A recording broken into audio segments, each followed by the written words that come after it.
Still watching shower and thunderstorm activity across the region. How long will it last? I'll have your accurate storm team forecast. The news at 6 starts now.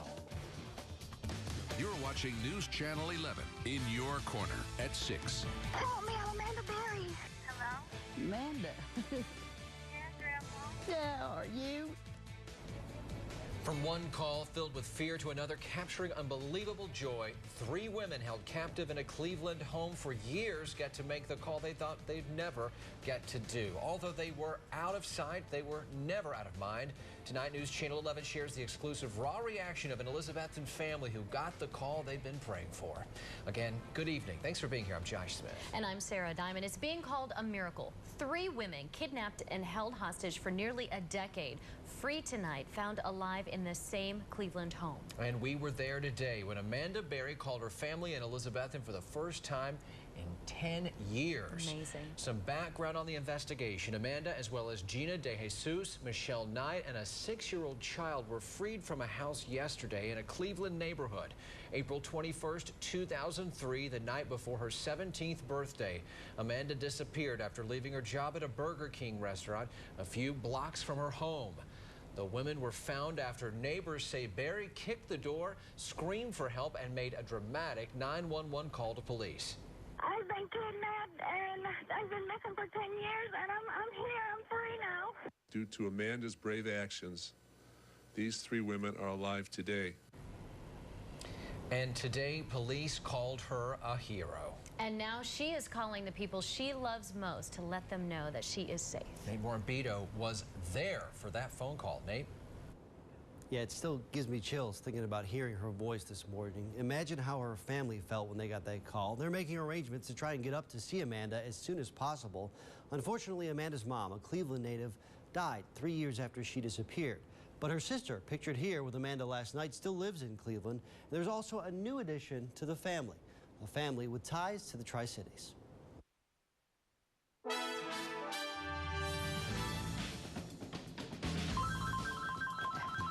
Hello.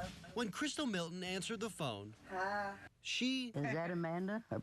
Mandy. Let me speak to her. And her grandparents couldn't believe... It's so good to hear you. ...who was on the other end of the line. Let me say hi to her. Can you? After 10 years of waiting, Amanda Berry's grandmother couldn't wait to hear her voice any longer. Hello? Amanda. Yeah, Grandma. How are you? I'm fine. The last time the two talked, Amanda was just 16. I'm glad to have you back. Oh, I thought you were gone. Nope, I'm here.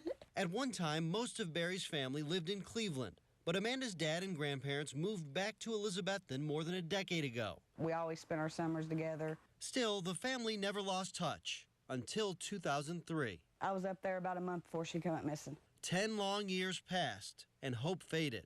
I never thought we'd see this day. But then came a series of phone calls, first to 911, Help me, I'm Amanda Berry. and then after her rescue to Tennessee. And we're happy down here for you. Thank you so much. I miss everybody. I love you guys so much. Despite the relief, Berry's family knows her alleged kidnappers stripped away much of her innocence. The little girl is your baby. Yeah, she's my daughter. In fact, she now has a 6-year-old daughter. Born on Christmas. Soon, We got to get together soon. I know. all of the family members, I'm ready to go right now to see her. new and old, will see each other. I have a little girl named Christina, and she wants to meet you. I've talked about you all these years. The unexpected reunion is long overdue. Miracles do happen. And perhaps no one is happier about it than Berry's grandmother. But I love you, honey. Thank God. I love you too. I've thought about you all this time. I never forgot you. You can imagine why it was so difficult for her to say goodbye. She sounds great. She does. She sounds good. Yeah. Thank God. Yeah. Police say the people responsible for Berry's kidnapping 3 brothers are now in custody. Meanwhile, there are reports that police may have missed some earlier opportunities to find the 3 missing women. Neighbors of the house where the women were found say police were called twice in recent years to investigate suspicious activity there. Josh? Her father, he's still in the area, right? Yeah, he lives in Elizabethton as well. Berry's dad did not want to talk on camera today. He's dealing with some medical issues, but he told me he never lost hope. He said there are no words to describe what he's feeling. Johnny Berry says his daughter called him last night around 11 o'clock and told him, "Hi, Daddy, I'm alive. I love you. I love you. I love you." And then they both cried. So happy for this family. Nate Morbido. Nate, thank you so much. Sarah? Amazing story. In other news, the state rested its case today in the attempted murder trial for 3 people accused of running down a Washington County, Tennessee sheriff's deputy. We were there when one of the defendants took the stand to apologize for his actions. Reginald Smith, Ashley McGraw, and Dalvin Stevens are all charged with the hit and run that happened after they left the scene of an alleged armed robbery back in January of 2012.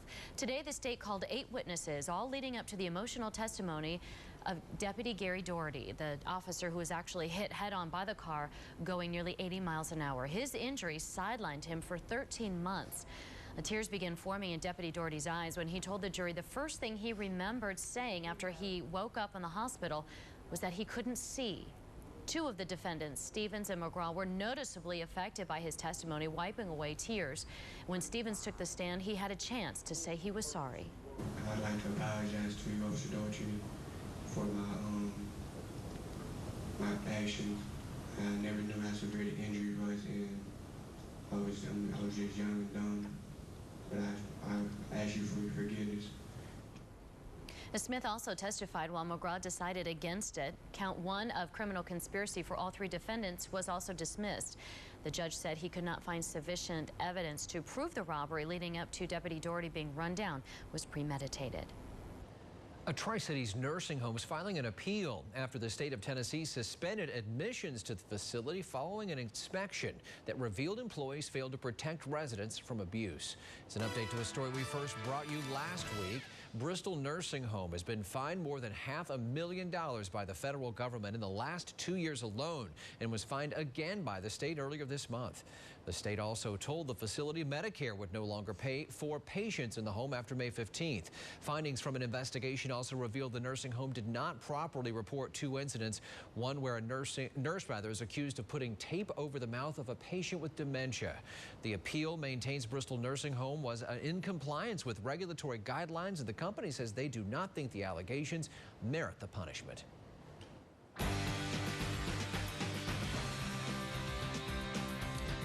Got to keep those umbrellas handy. We're still under the domination of a very large area of low pressure. It is the good news about it. It's moving away from the area. That's great news. By Thursday, we'll see drier air. For the time being, though, we're finding a lot of shower activity across the region. Some heavy downpours right on the I-26 corridor around Boones Creek, Johnson City coming into play south of Elizabethton now. Also over the mountain counties of Bristol, you're seeing showers. Roan Mountain, we've got the showers over your region. And down into Greene County, watch out for the showers coming out of Rogersville towards Graysburg. You're going to see some of the shower activity there, and right across the mountains in North Carolina, watching showers. It's going to be a wet night from time to time. These showers continue, but again, that good news, low pressure pulling away. More sunshine by Thursday. Your accurate forecast coming up in just a few more minutes, guys. Mark, thanks. See you in a moment. Some people with Blue Cross Blue Shield of Tennessee Insurance contacted News Channel 11, voicing concerns about a letter that they received. Yeah, that letter deals with Blue Cross Blue Shield's contract negotiations with Mountain States Health Alliance. In an update to an ongoing story that could impact thousands in our region, Blue Cross Blue Shield sent us this letter to those that live near or use Mountain States facilities. In bold lettering, one section of the letter states that Blue Cross has not reached an agreement with Mountain States and that Mountain States will be out of network by July 1st. Both sides say that that's not the case. Negotiations still underway. It's highlighted in the letter that I sent to you that we want to keep them in our network, and we are working on a diligent and regular basis to do so. Mountain States Health Alliance says there are plans in place to meet with the Blue Cross Blue Shield folks sometime within the next 2 weeks for an all-day negotiation in an effort to reach an accord. Now, Blue Cross Blue Shield says that if Mountain States does go out of network, TennCare and Medicare Advantage patients will not be affected. As the city of Kingsport continues to plan on annexing a large part of Sullivan County, many of our viewers are wondering, what's that going to mean for both Kingsport City schools and Sullivan County schools? Well, we went straight to the source, and tonight in a News Channel 11 investigation, Melissa Hippelin uncovers one concept being discussed by Kingsport school leaders, a second high school.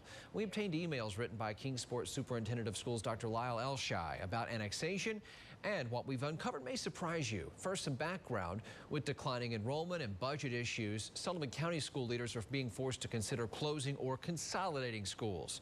In the meantime, Kingsport planned on annexing a large part of Sullivan County. Although detailed annexation plans from Kingsport are unknown at this time, in an email dated February 26th, Kingsport Schools Director Dr. Elshai writes to members of the school board about a discussion that he had with Sullivan County's Director of Schools, where they, quote, briefly discussed the issue of the city having 1 or 2 high schools, end quote. And in another email, he asked the board if they are, quote, open to having 2 high schools. Well, still, Kingsport says a second high school is not in the works. A superintendent may ask for an individual input as he hears about things in the community. I don't know if I would necessarily make the assumption that that's being, officially considered by the board. It's important to note in Tennessee there is currently a moratorium on annexations until next year. Well, some Greene County residents want to know what a road sign is, why it's now blocking a traffic mirror that they need to pull safely out of their driveways. And we took those concerns straight to Greene County highway officials. Find out what we uncovered coming up at 6:19. And those showers are going to hang around through tomorrow, but we will dry out by Thursday. That's good news. Hey, take a look at some of the trees out today. Dobbins Bennett High School campus in Kingsport.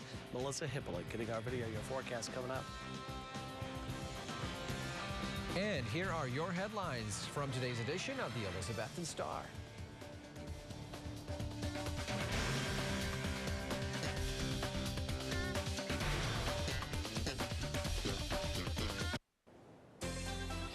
Now, Storm Team 11 Chief Meteorologist Mark Reynolds. All right, so we're watching showers still moving across the region. A few isolated thunderstorms. Rainfall still locally heavy at times. Had reports of some localized flooding around Greenville, Greene County with some of these passing showers. Take a look. You're looking at our Storm Team Live Viper radar. You can still see the heavier downpours, especially into western North Carolina. We've been watching showers also moving out of Kentucky across southwest Virginia. But right here, here's the heavier rains. As the good news is, low pressure is pulling away ever so slowly. We're still finding the showers here across northeast Tennessee from Bristol to Elizabethton, Johnson City, Boones Creek, also into Boone, North Carolina. The showers right now pushing off to the south. We'll contend with the rain. And take a look right over Johnson City. We're seeing the showers coming into play here. Locally heavy downpours right down the I-26 corridor. Looks like the main bulk right over parts of North Johnson City now. Back towards Jonesboro. We've seen a few showers here coming into Greene County, right along the interstate there, I-81, and also outside of Rogersville coming into Bayleton. Watch out for the showers. Southwest Virginia, watching rain coming down Abingdon to Bristol, stretching down to Shady Valley. So if you're out and about, keep that in mind. You're going to contend with these scattered showers from time to time. Also watching some heavier downpours here, Virginia, into North Wilkesboro, North Carolina, back towards Winston-Salem. Quite a bit of rain going on. We'll continue to monitor this. You want to see how bad it was in North Carolina? Look at this great picture. Just take a look at that. It looks like snow, but it's hail that covered the ground. Anywhere between noon and 2 o'clock, we had these heavy downpours producing the localized hail as we had cold air aloft. And that's what we're seeing, that cold air wedge now pushing off to our north and east. 59 at the airport now. The wind is calm. Our numbers right now, 67 in London, 67 in Knoxville. Current temperature in Boone, though, still chilly, 48 degrees. There's a spin in the atmosphere. This area of low pressure is pulling away from the region. That's good news. There it is right there. Tomorrow, well off to our north, and most of our computer models still indicating we're going to have a west-northwest wind for tomorrow that will continue to pull that moisture in. So keep that in mind. You'll want to keep the umbrellas handy as we maintain that chance of showers, not only during the overnight period, as you see here, but 8 o'clock in the morning through the mid-morning into the afternoon. We'll hold on to that chance of rain as well. 49 our low, 40% rain chance for tonight. And for tomorrow, 60% chance for showers. A few thunderstorms, our high at 70. And take a look at our weekly planner. Drying out Thursday, 75. Only a 20% rain chance. Look at the weekend, though. Here comes another round of showers, possible thunderstorms. Daytime highs in the 60s for your Saturday, or Sunday, actually, 68 degrees. All right, we've got to give some shout-outs tonight. Hal Henard School, Greene County today. Greenville. Oh, look at that. Yeah, got to thank Emma Conley and all the third-grade teachers for having me out. These kids welcome me, walk me all the way to the classroom. I love it. There are the classroom students there. We had a great time today. Richard, William, Hannah, Nicholas, Keelan, and also, I'm trying to think how you say it. Zaisha, I think is the way you name it. There they all are right there. Oh, Here, yeah, these are the kids who welcome me. And these are the kids. There is Richard. We got to point Richard out because Richard correctly said the word cumulus. Cumulonimbus, I'm sorry. Cumulonimbus. Cloud, yeah. It's a so mouthful. thanks for the nice t-shirt right here. So thanks to all the students. Had a good time down there in Greene County. You had the today. star treatment. Right there. Well, I did. The It was a lot of welcome fun. wagon was out there With to a sign greet at the you. front Good times. We'll say hi to some more Greenville folks at 7 too. Watch for that. Fun. Yeah. Oh, love that area. Thank you, Mark. Thanks, Mark. Speaking of Greene County, residents in one neighborhood there want to know why a road sign was placed right in front of a traffic safety mirror they rely on to maneuver a curvy road. Coming up, our In Your Corner investigation, it's next. Do you really know your neighbors? News Channel 11's Melissa Hippolyte uncovered 47 convicted sex offenders living within a 2-mile radius of each other in a Tri-Cities community. We're in your corner dissecting sex offender clusters, a special investigation report coming up Thursday at 6 o'clock. Okay, so imagine that you rely on a mirror to pull safely in and out of your driveway every morning. Then someone just puts up a road sign and blocks that mirror. A viewer in Greene County reached out to us after he says that very thing happened to him. It's a problem he says could now endanger the people all around his neighborhood. So we took those concerns to the Greene County Highway Department as part of our In Your Corner investigation. 2 weeks ago, right across the road from a home on Greystone Road in Greene County, road crews put up these signs, blocking the use of that mirror you see. And now those who rely on the mirror every day say it takes a hope and prayer just to exit their driveway. We live on a blind driveway, and we use that mirror to see around the corner. Oh, they come around that corner 50, 60 miles an hour.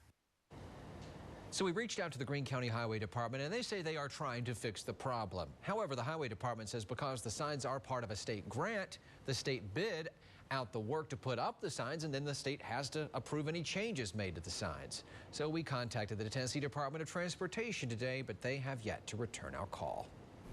Several roads will soon be closing on the East Tennessee State University campus, one of them for good. John Robert Bell Drive will close permanently as part of a walkway for students leading from the new parking garage to the new quad on campus. Jack Vest Drive will be closed as well May 14th, but that one will reopen in August after the completion of the parking garage project. The new $26 million parking garage is expected to open at the beginning of fall semester.